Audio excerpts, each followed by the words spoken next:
Είμαστε στο Hellenic Center του Λονδίνου για την παρουσίαση του βιβλίου της Νικόλ Άννας Μανιάτη «Έκπτωτος Άγγελος» από τις εκδόσεις Ψυχογιός.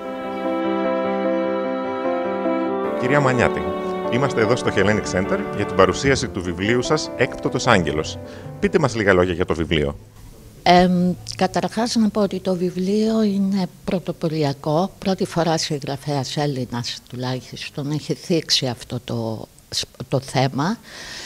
Είναι σκληρό, τρυφερό συνάμα, αλλά αληθινό. Δηλαδή βασίζεται πάνω σε αληθινά γεγονότα, αν και η ηρωίδα μου είναι φανταστικό πρόσωπο, για πολλούς λόγους. Είναι το θέμα της αυτοκακοποίησης. Περίπτωση κατά την οποία τα παιδιά βλάπτουν τον εαυτό τους, γιατί τους λείπει η αγάπη, η φροντίδα, η επικοινωνία με τους γονείς ή με τους δασκάλους, με τους γύρω τους, και παρότι είναι σκληρό υπάρχει και το τρυφερό, η τρυφερή σκηνή μέσα. Από πού πήρατε έμπνευση για τη συγγραφή του βιβλίου? Αυτό κάποτε όταν είχα το φροντιστήριο σαν εκπαιδευτικός, είχα έρθει σε επαφή με ένα από τους μαθητές μου, 6-7 χρονών παιδάκι, που πρόσεξα ότι τραβούσε τις βλεφαρίδες του και κάποια μέρα το τσάκωσα να χτυπάει τους καρπούς του στο τοίχο.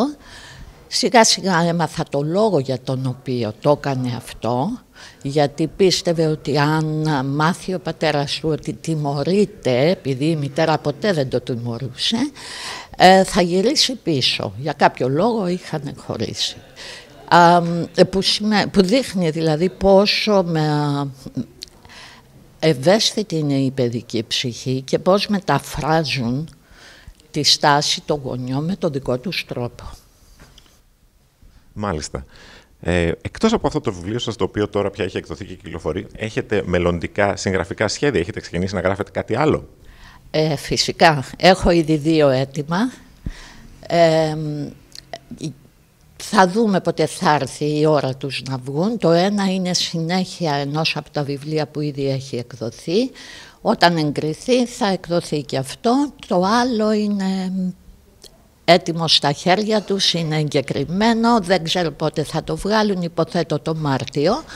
Και τώρα το Νοέμβριο γίνεται επανέκδοση του πρώτου βιβλίου που κυκλοφόρησε πριν 10 χρόνια από τις εκδόσεις Οκεανίδα. Μάλιστα. Ήθελα να σας ρωτήσω επίσης, είμαστε εδώ στο Hellenic Center στο Λονδίνο. Το βιβλίο σας κυκλοφορεί ήδη με επιτυχία στην Ελλάδα. Εσάς η σχέση σας με το Λονδίνο και στην Κύπρο. Η σχέση σας με το Λονδίνο ποια είναι? Εδώ ζω. Εδώ ήταν οι γονείς μου, εδώ είναι τα αδέρφια μου και οι οικογένειές τους.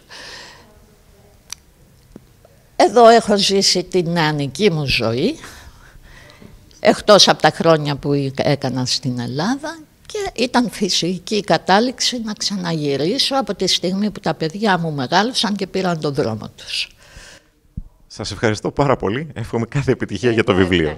Εγώ ευχαριστώ πολύ που με καλύψατε απόψε και που ήρθατε στην παρουσίαση του βιβλίου μας.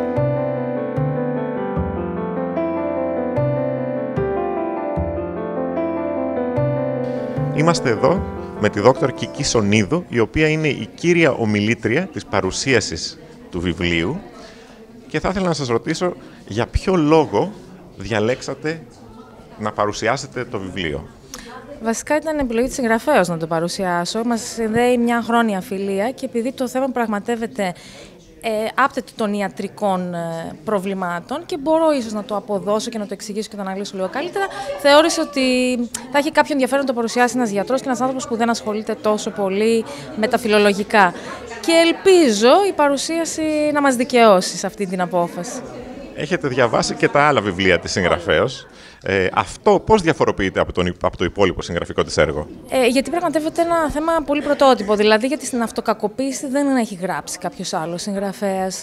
Της αρέσει γενικώς η ψυχολογία. Σε όλα τα τελευταία βιβλία της πραγματεύεται ιδιαίτερα θέματα ψυχολογίας και της αρέσει να ψάχνει και να αναζητά τέτοια θέματα. Την αγγίζουν. Και γι' αυτό και μου αρέσουν και εμένα και τα συζητάμε μεταξύ μας και αναλύουμε τα βιβλία της.